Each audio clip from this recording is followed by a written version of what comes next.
Hey there, everyone. This is lesson 138, Effects of Domestication. This is domestication of animals. Our objective is that you will be able to explain how domesticated animals have affected production. That's agricultural production. For example, agriculture means farm, okay?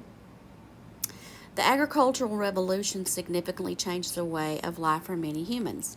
The inventions of farming and agriculture meant that hunter-gatherer societies who had to move around for food were replaced with stationary societies who could settle down and raise larger families.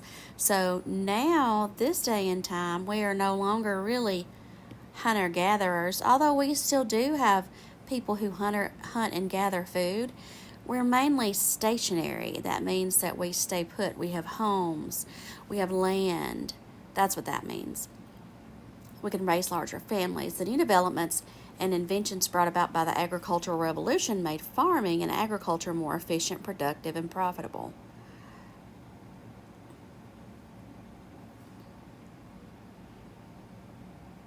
All right, so here is an example of what hunter and gatherers would look like. They're nomads.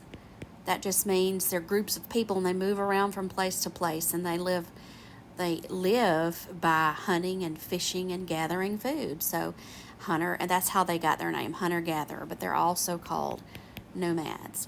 All right, and then again, stationary is characterized by staying in the same place and having little movement. That just means they're not moving around constantly.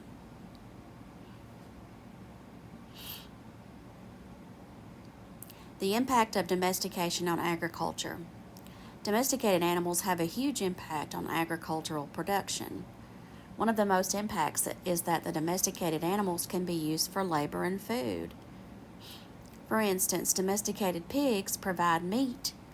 So here we've got these domesticated pigs, and aren't we thankful for them because they give us yummy bacon. I love yummy bacon in the morning, but I don't like it when I have to think about it being a pig.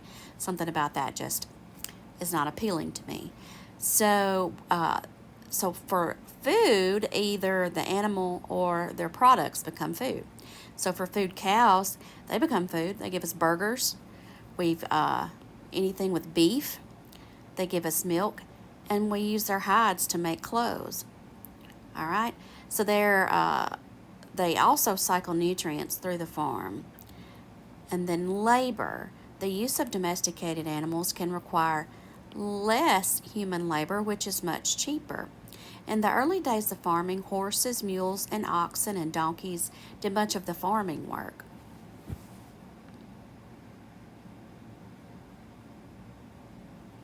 So here we've got a picture of oxen. These are oxen right here, and they're pulling what looks like to be maybe they're trying to start a garden. All right, so horse labor instead of a tractor. That's a big, huge horse, and I don't know if that's called a Clydesdale. If it's not, it's probably something close. Look how big it is. So a horse could be used instead of a tractor. Now we use tractors. And then mules can also be used for the same thing as oxen and horses. Today, if you go on a farm, you can still see these type things. You're still going to see, of course, lots of cows and pigs. I live by a farmer, and this farmer has cows. There's tons of cows close by where I live. So close by. See all kinds of machinery. There are horses. One of my neighbors has horses.